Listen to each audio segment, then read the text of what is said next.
Bonjour et bienvenue à la critique exigeante, cette dernière de 2023, pour cette vidéo annuelle qui me plaît toujours, mais qui ne génère pas beaucoup de vues, mais c'est pas grave. Donc je vous parle de mes jeux vidéo que j'ai faites dans cette année. Des fois ils sont sortis cette année, des fois non. Et ce coup-ci, j'ai pas eu beaucoup de temps et ça va être exclusivement Nintendo Switch. C'est maintenant la seule console que j'ai. Mais je devrais peut-être réussir à avoir une PlayStation 4 prochainement, donc l'occasion peut-être pour l'année prochaine de jouer à d'autres jeux que je n'avais pas pu essayer. Les nouvelles consoles, PlayStation 5 et etc. Ça en vaut pas la peine pour le coup, fait que pourquoi se presser? Je vais aller dans l'ordre auquel j'ai joué ces titres au courant de l'année. Donc on va commencer par Bayonetta 3, qui était sorti je pense l'année passée. Petite historique par rapport à moi et cette franchise. Quand le deuxième était sorti sur Wii U, j'avais jamais joué au premier. C'était sorti en bundle, donc parfait, je me joue le 1. C'était terrible. Le gameplay était bon, c'est juste que l'histoire était vraiment du grand n'importe quoi. En fait, le jeu carrément disait qu'il s'en foutait un peu de son histoire. Donc c'était pas très engageant. C'était très amer comme sentiment en bouche. C'est donc avec beaucoup de recul et d'appréhension que je me suis essayé aux deux. Et là, on avait une histoire qui était intéressante, qui se prenait au sérieux. Et sans surprise, là, c'était engageant. Donc vraiment, c'était un excellent jeu, j'ai passé beaucoup de plaisir là-dessus. C'est à cause de ce jeu-là que quand il y avait Super Smash Bros. Pour la Wii U, le seul personnage DLC que j'ai acheté, c'était Bayonetta. Dire que le jeu m'avait bien marqué. Il y a aussi un mode en ligne qui était très agréable. Donc, je me suis dit, bon, ils ont clairement appris leurs erreurs, parfait. J'avais beaucoup d'attentes pour Bayonetta 3. Et, purée de Jésus, j'hésite à me dire si je déteste plus celui-là que le 1. Allons-y pour commencer justement au niveau de l'histoire. On retourne un peu dans ce créneau-là. Le jeu se fout pas de l'histoire, mais l'histoire est pas intéressante, pas engageante. Ça se base sur beaucoup de... Comment dire... on présuppose que c'est suffisant pour qu'on s'y intéresse. Dans le sens où on développe un peu plus le personnage de Luca dans cet opus-là, mais ça jure tellement que tout le reste, hein, c'est une espèce de semi-ange démon. C'est comme. En plus, avec les crises d'amnésie ajoutées à ça, rien de vraiment engageant. On développe un peu plus sa relation avec Bayonetta, mais à un autre niveau, vraiment comme on concrétise ça et que le personnage qui s'ajoute au Rooster, c'est leur fille venue du futur, un peu comme Trunks dans Dragon Ball, mais bien qu'on puisse apprécier qu'elle présente, oui, les caractéristiques de ses deux parents, la maladresse de Luca, mais quand même parfois l'assurance de sa mère. Je me suis déjà plus son nom, Violette. C'est quand même pas ouf du tout. On n'est pas tant impliqué émotionnellement dans le récit. En plus, graphiquement, c'est un peu moins beau, je trouve, que le deuxième. Et surtout, c'est la menace.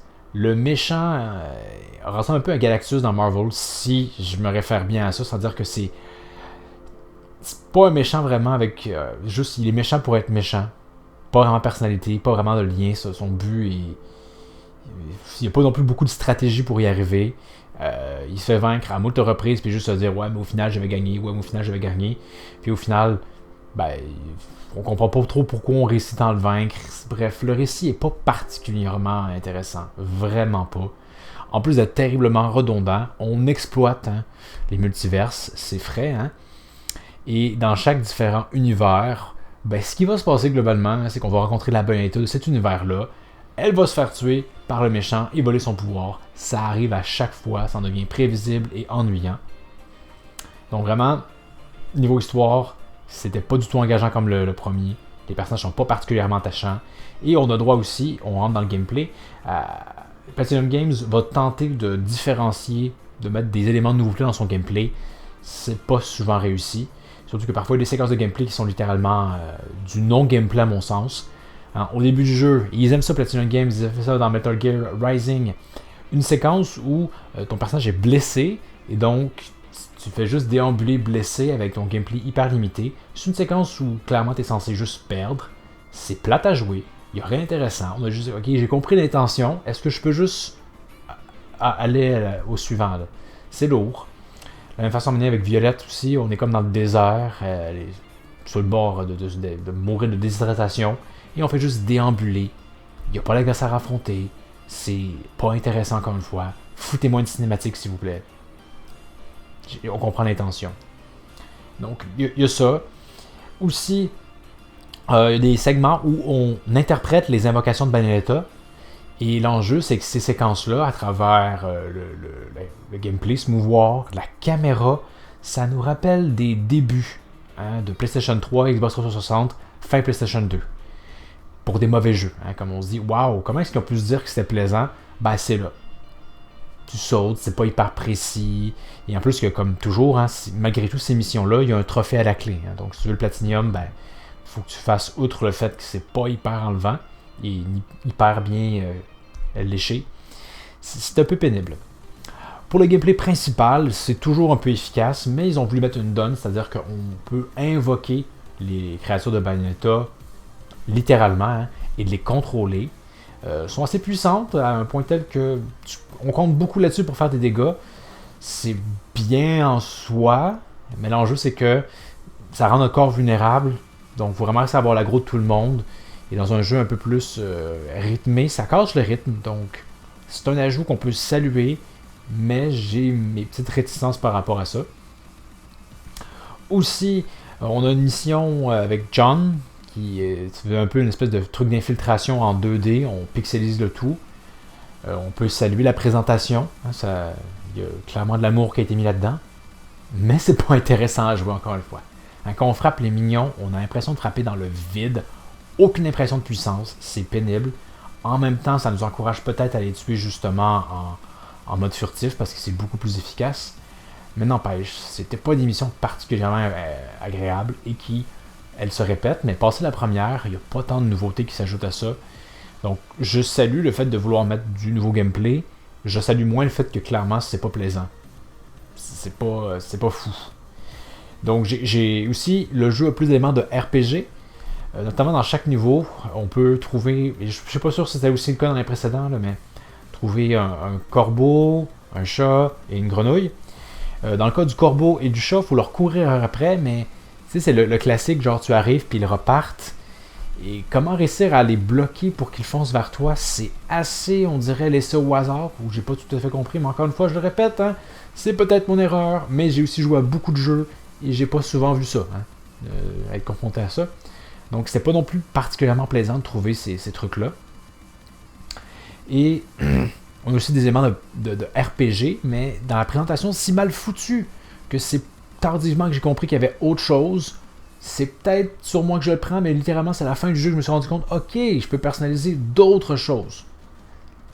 Donc, c'est dire à quel point c'est peut-être pas ouf, mais probablement que c'est juste moi qui... C'est sur moi, mais en même temps, le jeu aurait peut-être pu plus l'expliquer. Encore une fois, généralement, je suis pas laissé pour compte, puis qu'à toute fin, je me rends compte que j'ai passé à travers quelque chose d'immense, mais là, c'était le cas. Et c'est ça, j'ai pas fait le jeu de fond en comble. En fait, aucun des jeux dont je vais vous parler va laisser faire en fond en comble, mais clairement, celui-ci, j'ai plus poussé et je suis très déçu. J'espère que c'est la fin pour Bayonetta. Avec ce qu'on voit, on dirait bien. Spoiler, c'en est un, mais elle meurt à la fin et ça semble être vrai. Donc, c'est peut-être la fin et tant mieux. Je pense que Platinum Games a plus trop d'idées à faire avec cette franchise-là. Et c'est correct en même temps. Mousser une affaire, pourquoi pas. Ça, à quoi bon, Autant juste, on va se souvenir de ça comme étant un bon souvenir.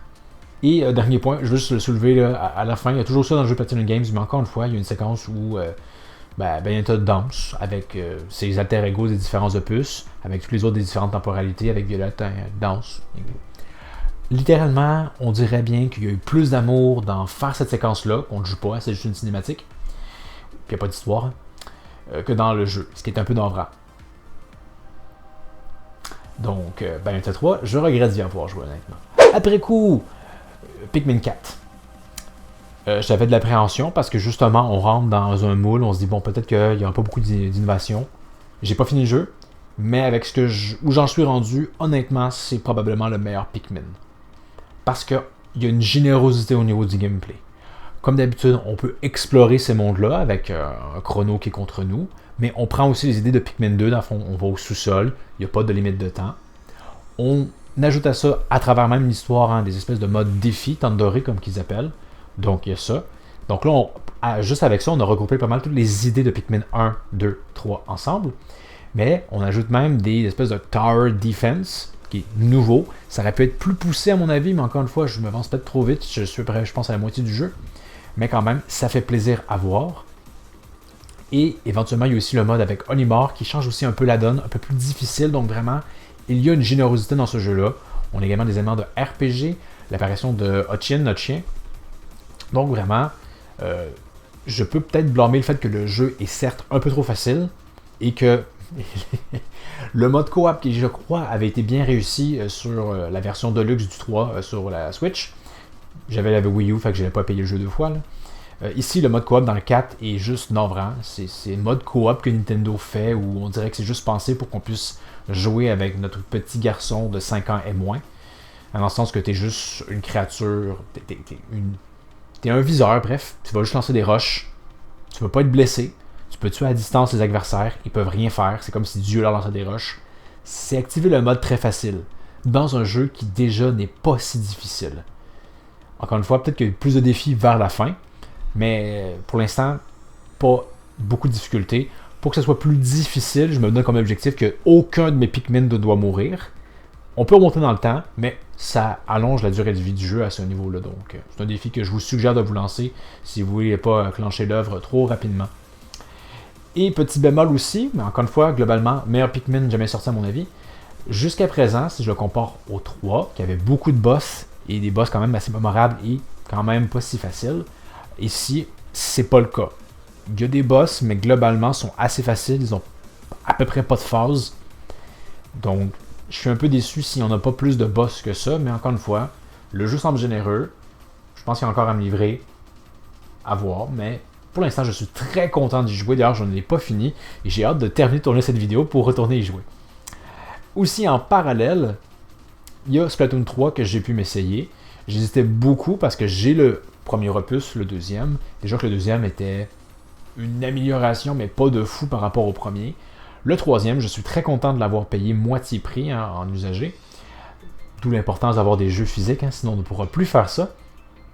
Et pourquoi? Parce que Splatoon 3, avec le peu de contenu qu'il y a, se qualifie davantage pour être un Splatoon 2,5 en fait. Ça aurait carrément pu être juste être du contenu additionnel, un DLC supplémentaire. Je veux dire, c'est juste des nouvelles cartes, des nouveaux modes de jeu, pas tant si ouf de ça. Il n'y a pas de grande nouveauté ici vraiment pour justifier le plein prix. Encore une fois, c'est le même plaisir. Donc, si les serveurs de Splatoon 2 n'auraient pas été délaissés, il n'y aurait pas trop de raison de passer à celui-ci. Encore une fois, j'ai vraiment juste effleuré le jeu, mais avec juste ce que j'entrevois, je me dis qu'il n'y a pas tant grande différence. Rien pour justifier de passer à la caisse plein prix. Donc, je suis pas déçu parce que c'est exactement ce à quoi je m'attendais et c'est pourquoi je n'ai pas pris le prix, j'ai pas pris le jeu. Mais maintenant, je suis quand même relativement confirmé. C'est une amélioration, mais rien de fou. Et c'est un peu ce que je craignais pour la série Splatoon, c'est-à-dire que les jeux de combat en général et les first-person shooters, ce sont deux genres qui, généralement, c'est très difficile d'avoir des itérations avec qui se justifient en soi parce que c'est trop proche la mouture précédente. Et Splatoon frappe ce plateau-là. Donc Splatoon 4, probablement qu'il y en aura un, mais il faut s'attendre à ce que malheureusement, ça soit vendu au plein prix alors que ça devrait pas. Je veux dire, nouvelles cartes, nouvelles armes. Il y a un mode histoire, mais qui, dans le 1 et le 2, était sympathique. Quand même des boss corrects, mais rien de fou non plus, parce que l'histoire est toujours... c'est Nintendo, mais même pour Nintendo, l'histoire est... Il n'y a pas vraiment de revirement de situation, puis il n'y a pas vraiment de personnages tant que ça. Donc, ceci conclurait mon année 2023 jeu vidéo-esque. Plus calme, forcément, avec la venue au monde de mon enfant. Mais quand même, juste pour Pikmin 4, je suis très content. Mais vous, est-ce qu'il y a une pépite que vous aurez voulu essayer cette année? Il y a Resident Evil 4 que j'aurais vraiment voulu, le remake, essayer malgré tout pour vraiment porter un jugement complet, mais probablement toujours corroborer avec le fait que je préférais probablement la version originale. Ça pourrait être une vidéo à faire si un jour je réussis à mettre la main sur ce jeu. Ça devrait pouvoir se faire. Il y a aussi Elden Ring que j'ai toujours envie d'essayer. Ça va bien réussir à se produire éventuellement. Donc, merci d'avoir regardé. N'hésitez pas à me suggérer un jeu vidéo dans les commentaires ou commenter ce que j'ai dit. Vous êtes des gens libres. Donc, je vous souhaite une très bonne fin d'année 2023 et je vous dis à la prochaine. Critique exigeante. On good hardware, by the way. The poor Switch can barely handle this. The Switch is like a Fisher-Price toy.